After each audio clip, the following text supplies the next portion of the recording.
Bonjour, donc bienvenue pour le deuxième vidéo tutoriel sur HTML. Aujourd'hui, on travaille sur un nouveau fichier, donc tous les vidéos tutoriels vont avoir leur propre fichier document que je numérote comme ici.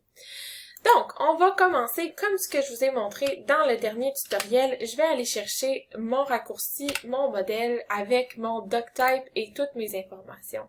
Je vais le renommer ici avec tag HTML, comme ça m'indique c'est quoi et je vais l'ouvrir sur Live Server pour que vous puissiez bien voir ce qu'on est en train de faire. Donc pour l'instant, j'ai rien sur ma page. Comme toujours, je m'installe entre mon body ouverture et mon body fermeture pour pouvoir écrire mon code. Donc les tags HTML que je veux vous parler aujourd'hui, ce sont des tags surtout pour l'écriture. Donc, ici, j'ai ouvert mes deux crocodile brackets. À l'intérieur, je vais marquer un H1. H, ça, c'est pour header, ok? Un header, en anglais, ça veut dire un titre. Donc, tous les titres vont être avec un H et on a 6 niveaux de titres. Donc, si je marque « Allô » encore avec mon bonhomme sourire, et là, vous oubliez pas, qu'est-ce qu'on doit faire quand on ouvre un tag? On doit le refermer. Et avec Emmet, comme vous allez pouvoir, ça se fait toute seule. Donc là, j'ai fait un H1 et je l'ai refermé et on voit ici mon Allô. Je vais vous montrer les 6 niveaux de tags. Donc si j'écris simplement H2 pour mon deuxième tag et que je pèse sur Enter, vous voyez, ça ouvre les brackets et ça les referme tout seul. Donc c'est génial, ça vous sauve beaucoup de temps. Et là, si je faisais pas d'erreur, ça serait mieux. Donc on a H2, on va avoir un H3. Oups. On va avoir un H4. Je vais tout vous les montrer après. Allô. On va avoir un H5. Et un H6. Oups. Et ça donne quelque chose comme ceci. Donc, vous voyez, ça va vraiment du plus gros au plus petit. OK? Quelque chose qui est important, c'est que sur une page Internet, normalement, le H1, on en a juste un. OK? Donc, tu en mets juste un sur ta page. OK? Et là, j'ai pas mis le bon type de commentaire. Un commentaire, vous allez ouvrir comme ça. Et ça vous fait un commentaire. Donc, juste, moi, je vais marquer juste un par page. Et ça, c'est un commentaire, ça veut dire que même si j'enregistre, ça paraît pas sur ma page, c'est un commentaire pour les gens qui lisent ton fichier de code. Donc, vous pouvez choisir le premier H1, vous en mettez qu'un par page, les autres, tu peux en avoir 2, 3, 4, 46, 72, c'est pas grave, c'est toi qui décides, ok? L'autre tag que tu peux mettre si tu veux écrire un paragraphe, parce que les headers, c'est vraiment pour les titres. Si tu veux écrire un paragraphe, on va avoir un tag de P. OK? Et là, tu peux écrire ton paragraphe, blablabla. Bla, bla. Et souvent, quand on fait le design de page Internet, on n'écrit pas du vrai texte parce que ça prend beaucoup de temps d'écrire le vrai texte et on connaît pas toujours le contenu de notre site Internet. Donc, on va écrire des mots un peu random. OK? Donc là, vous voyez, mon paragraphe est arrivé sur la page. Par contre, ça n'a pas l'air vraiment d'un texte.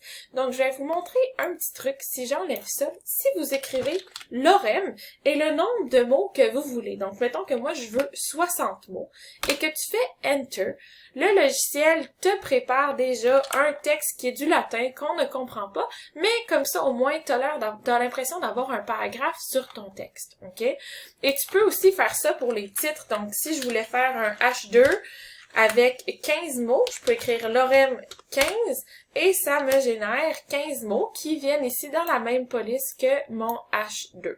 D'accord? Maintenant, dans mon paragraphe qui est ici, si je trouve que voluptuatem facilis, c'est un mot qui est super important dans mon texte, il y a un tag HTML qui te permet de le mettre en gras. Et ce tag-là, c'est strong. OK? Strong, en anglais, ça veut dire fort. Et tu vois, il me l'a refermé. Donc, je vais copier mon texte. Je vais le mettre ici, hop, au milieu.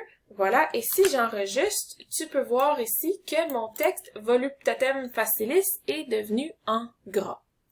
Si je veux Donc, il y en a d'autres. Je vais vous montrer les autres ici. Si je mets un tag B, ici, oups, il me l'a fermé toute seule, et que je vais mettre ce mot-là à l'intérieur. Oups. Donc, on va mettre un autre mot. On va mettre ça ici. C'est vraiment pas important en ce moment. Et que j'enregistre. Donc, c'est la même chose. Strong et B, c'est pour la même chose. Je vous considère vraiment de rester avec strong. OK? Il y a aussi des tags pour l'italique, pour tout plein de choses. Par contre, ça, c'est pas la façon qui est recommandée. Donc, c'est pour changer comment les choses ont l'air, on va utiliser CSS. C'est beaucoup plus pratique que de mettre des tags à l'intérieur de ton texte. Donc, je vais les enlever parce que c'est pas une pratique qui est recommandée, mais c'est important de savoir que tu peux faire avec HTML, tu peux rajouter des tags pour que ton texte soit en grand. Maintenant, un tag qui est super important, c'est si tu veux sauter des lignes. Donc, si je fais tout de suite un deuxième paragraphe ici, il va sauter des lignes de toute façon. Donc, l'orem, on va le faire plus petit, 30, voilà. Tu vois, ça l'a sauté une ligne parce que le tag P ici vient dire ça c'est un paragraphe et ça c'est un nouveau paragraphe. Donc déjà, il saute une ligne. Mais si par exemple, j'aurais voulu qu'on saute une ligne au milieu de mon texte, par exemple comme ça. Là, ici, même si j'enregistre, en ce moment j'enregistre, vous voyez mon paragraphe, c'est encore un paragraphe. Alors, ce qu'il faut faire, c'est que tu dois rajouter un tag HTML avec BR. OK? Et ce tag-là, maintenant, si tu vois ici, mon texte, c'est séparé en deux. Et si tu veux qu'il y ait une ligne de plus, tu rajoutes un autre BR et ça fait comme ça.